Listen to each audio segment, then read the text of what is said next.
네, 개인 투자자분들의 순매수 상위 기업들, 뭐 시세가 굴곡이 좀 있겠죠.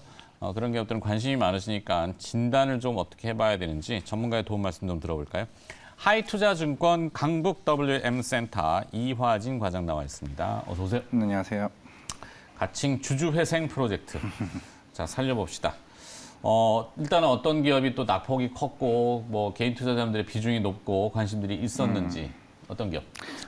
작년에 탐방을 좀 다녀오긴 했었는데 네. 시엔투스 성진이라고. 시엔투스 성진. 네. 상장 당시에 대표이사 저희 출연하셨고 네. 한때 그 코로나 사태로 마스크로 각광을 맞습니다. 받았는데 그 아에르라는 브랜드죠. 네, 아에르 마스크. 요즘도 뭐 광고에 가끔 나오긴 하는데 뭐 워낙 코로나는 이제 무감각해졌다고 해야 될까요? 일간 한 8만 명씩 나오는데 줄어들고 있다라고 하니 네. 뭐 그런가 보다라고 세상이 또 하니 어떨게요? 이 시엔투스 성진은 그래서 어떤 기업인지 먼저 뭐 아시는 분 제가 좀 너스를 떨었습니다만 일단 작년에 갔던 이유가 아까 네. 말씀대로 이제 마스크가 코로나로 인해서 굉장히 성장을 많이 했고 적어도 3년간 3배 정도 성장을 했습니다.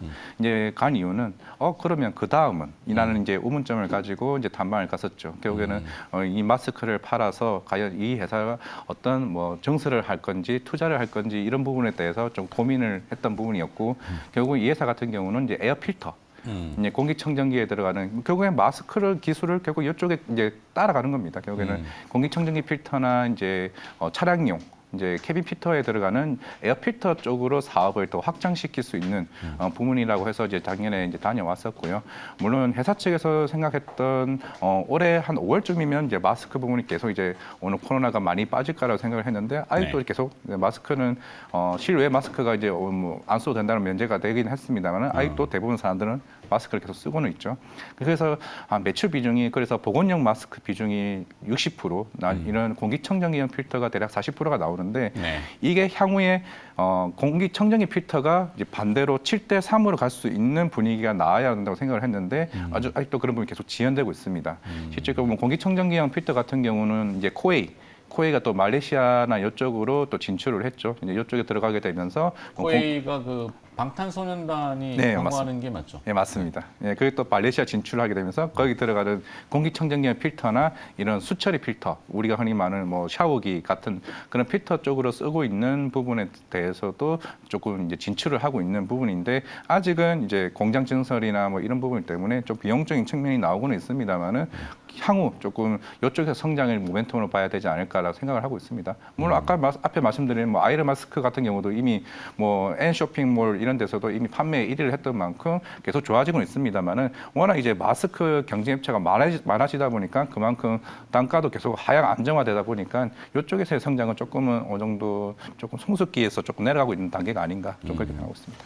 그렇죠. 이게 회사가 장단점이 있어요. 주가를 보면은 이 어떤 테마에 엉켜서 이게 확 오를 수도 있는데 네. 그 테마가 사라지면은 확 내려가고 그 테마에 고착화된 이미지를 가져버리잖아요. 네. 시엔투스 성진도 엄밀히 따지면은 이 필터라고 하는 멤브레인이잖아요. 네. 그런 거의 적용 범위가 마스크뿐만이 아니라 에어 필터, 그다음에 물 수처리 필터 네. 굉장히 많이 쓸 수 있는데 사실 물 처리하는 것도 원전의 순수, 초순수라든지 반도체 초순수라든지 그런 걸로도 적용이 될 수 있고 그리고 또 이제 차량 말씀하셨으니까 뭐 요즘 차량 자동차가 이슈잖아요. 거기에 이제 필터 이런 쪽으로도 확산이 있고 분명히 하는데 이 회사가 그렇죠. 그냥 마스크로 딱 고정이 돼가지고 이게 참 안타까워요. 주가에 보는 부분 상장 이후에 한번 이렇게 했다 이렇게 쭉 내려왔고 지금 심장 박동수의 그 그래프처럼 맞아요. 다시 또 이제 재생수를 해야 되는데 그래서 저희가 좀 이제 알려드리곤 하는데 이런 지난번에 그 대표이사 나왔을 때 보니까 상당히 이 한 방향 약간 올곧다고 해야 될까요? 맞아요. 주가에는 별로 관심을 안 두시면 이런 경향이 있다. 그러니까 IR을 좀 적극적으로 하고 하시면 좋을 텐데 이화진 과장이 조금 잘 도와주세요. 네, 알겠습니다. 네. 개인 투자자분들이 또 관심이 많고 좀 물려 있다고 표현해야 되겠죠. 시가총액 1,400억 싸다. 아쉽습니다. 네, 이렇게 되는군요. 우리가 이거 화살표 점수를 여기는 주지 않죠? 여기는 아니군요. 이거는 이마롤에서 하자 네, 표시입니다. 이마롤이고. 자, 두 번째 기업은 뭡니까? 리메드입니다. 리메드. 네. 리메드. 네, 오늘은 좀 많이 좀 생소한 좀 종목인데 네네네. 최근에 뭐 전자약이라고 해서 이제 이게 이 개념 자체가 이제 우리나라에서는 최초로 리메드가 한 건 맞지만은 미국의 이제 글로벌 빅파마인 GSK가 2013년에 먼저 이게 전자약이라는 용어를 스미스클라인, 예. GSK. 네. 그러면서 먼저 도입을 하게 되면서 전자약에 대해서 얘기가 나왔습니다. 그나마 최근에 주가가 조금 반응을 움직였던 거는 우울증 치료제, 네. 예, TMS라고 해서 이게 어떤 거냐면은 이게 전두엽 피지에 자기 자극을 주어 가지고 이제 우울증 치료를 하는 이제 부분인데 이게 주식 투자자분들한테는 굉장히 필요한데. 네. 그렇죠. 이 스트레스나 이런 부분에 대해서 우울증 치료제인데 이게 작년에 미국의 FDA 승인이 났고 최근에 이제 미국 시장에 판매가 이제 허용이 되면서 본격적으로 미국 시장 얘기가 나오면서 조금 주가가 최근에 나왔습니다. 이뿐만 아니라 만성통증약인 이제 자막에 나오는 NMS 같은 경우도 FDA 승인이 났어요. 올해 5월에. 그러면은 토탈적으로 이 회사가 지금 3개를 지금 하고 있는데 2개인 NMS와 TMS가 올해부터 미국 시장 진출했다는 자체가 실적이 굉장히 바뀔 수가 있다는 측면이거든요. 네. 원래 사실 이 회사 같은 경우는 이제 에스테틱이라고 해서 CMSM이라고 해서 이제 우리가 피부? 이제 맞아요. 피부 관련 이제 이런 부분인데 우리가 혹시나 운동선수 중에 뭐 크리스티아노 호나우도나 이제 다이어트 하기 위해서 네. 배에 패드를 복근을 붙이면은 이제 전기 자극을 줘서 근육을 수축 이완을 빡 해가지고 네. 예, 다이어트 하는 이제 부는 부분인데 사실 이쪽 시장을 예전부터 좋긴 했었습니다. 근데 이 회사 같은 경우는 독일의 짐머사에 납품을 하면 이게 짐머사가 미국의 엘러간의 이제 쿨톤이라는 제품을 이제 납품을 하는데 작년 같은 경우는 이제 엘러간 회사가 좀 영업을 조금 쉬었습니다. 왜냐하면은 이제 코로나도 있었고 약간 회사가 피인수되는 과정이 있었기 때문에 쉬었다가 본격적으로 올해부터 이제 영업을 개시화했었기 때문에 이쪽에서는 꾸준하게 영업의 50%는 나왔고 나온 상태에서 최근에 나왔던 우울증 치료제와 이제 만성 통증 치료제까지 덩달아 덤이 더 좋아졌기 때문에 이제부터는 리메드가 물론 그동안 실적이 별로 많이 나오지는 않는 회사이긴 합니다만은 네.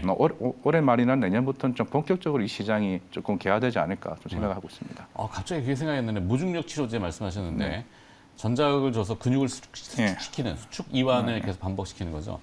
이제 우주인들 상대로 이제 중력이 없어가지고 근손실이 발생하는 것을 보완하기 위해서 개발한 기술인데 갑자기 생각은 안 나는데 저도 해봤어요. 네, 저도 해봤습니다.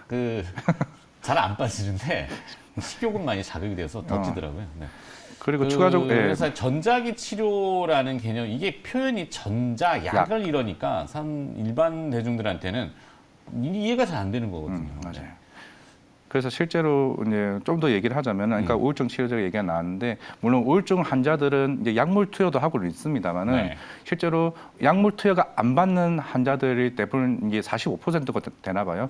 그분들이 전자약을 통해서 실제로 유효성 효과가 있다고 얘기를 하고 있으니까 물론 네. 앵커님께서 아까 말씀드렸다시피 사실 전자약이라는 게 사실 환자들에게 아직은 조금 기피성은 좀 있는 것 같아요. 낯설고 어느 정도 이게 미국에서 좀 더 인식이 이제 고착화되면은 좀 더 성장이 더 되지 않을까라고 생각을 하고 있습니다. 네, 뭐 하여튼 대부분 개별 기업들은 이슈와 테마성 이런 분위기 이거에 되느냐 안 되느냐 이런 개념이죠. 네, 맞습니다. 그러니까 우울증 참 또 고질적인 변입니다. 하여튼 디지털 치료제로 리메드 시가총액은 1,000억밖에 안 되는군요. 맞습니다. 오늘 네. 좀 작은 종목도 위주로 좀 가져왔습니다. 네, 자본금 30억이고 이것도 한번 관심 있게 봐야 되겠네요. 네.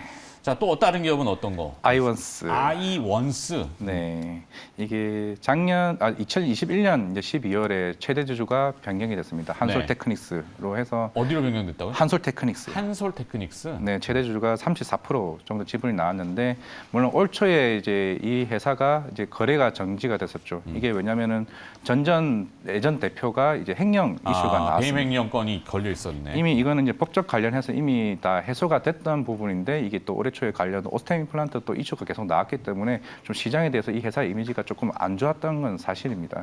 물론 이 회사 같은 경우는 이제 반도체 전공정지 장비 부품의 이제 정밀 가공 및 이제 세정을 이제 영위하는 업체이긴 한데 물론 이 회사의 주 포인트는 이제 새로운 소재죠. 커츠링을 대체할 수 있는 아이코닉 소재에 대한 부분이 언제 나오냐에 따라 좀 시장에 관심이 컸던 부분인 것 같습니다. 예, 물론 이 회사의 주 고객사가 어플라이 이제 머틀리어스 이게 주 고객사인데 네. 물론 이 회사 같은 뭐 삼성전자든 뭐 SMRC든 이제 따로 공급을 하는 부분이기 때문에 결국은 어플라이드 머틀리어스가 장사가 잘 되면은 그만큼 이 회사도 추후에 이제 매출이 계속 나올 수 있는 부분인데 결국엔 주가가 그동안 못 올랐다는 부분은 이제 아이코닉 소재가 사실 올해 하반기 7월, 8월 얘기가 나온다는 얘기가 있었는데 이게 아직 특허에 대한 부분이 조금은 지연되거나 좀 그런 부분이 있는 것 같습니다.